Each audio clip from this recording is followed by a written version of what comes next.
তো গেস কেমন আছে সবাই? আশা করি সবাই হচ্ছে ভালো আর ভালো লাগবে বিকজ তোমরা আমার ফ্যামিলি মেম্বার। তো আজকে এসেছি উত্তর চব্বিশ পরগনা কাঁচাপাড়ার মধ্যে সব থেকে বড় পুজো বলতে পারো ষোলরপল্লীতে দেখতে পাচ্ছ। আর এবারে থিমটা কি হচ্ছে ভাই? রাজস্থানের উমেদ ভবন।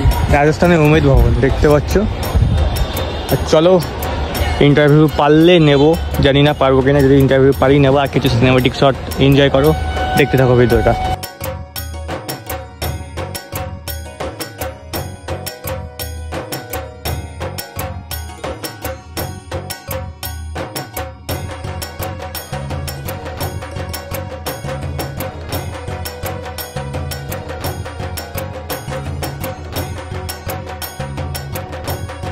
ভালো করে দেখাচ্ছি। এই জায়গা দিয়ে প্রবেশ গেট দেখতে পাচ্ছ, আর দূর দিয়ে দেখতে পাচ্ছ চূড়াটা ভালো মতো দেখতে পাচ্ছ। এই যে চূড়া, উমেদ ভবন মানে উমেদ প্যালেসের চূড়াটা। আর সাইডে দেখতে পাচ্ছ এই যে ফটোটা, এই চূড়াটা এই যে পুরো রেডি হয়ে গেছে।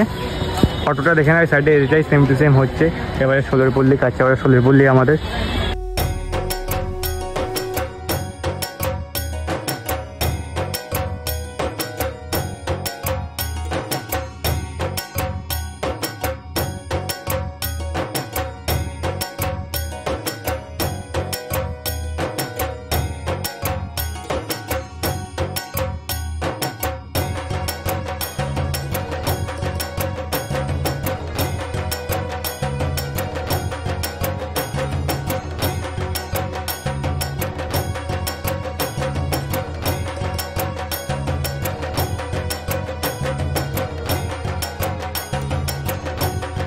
এই যে দেখতে পাচ্ছ এই থিমটা হচ্ছে এখানে পুরো ষোলরপল্লী। কততম বর্ষ? 48তম বর্ষ।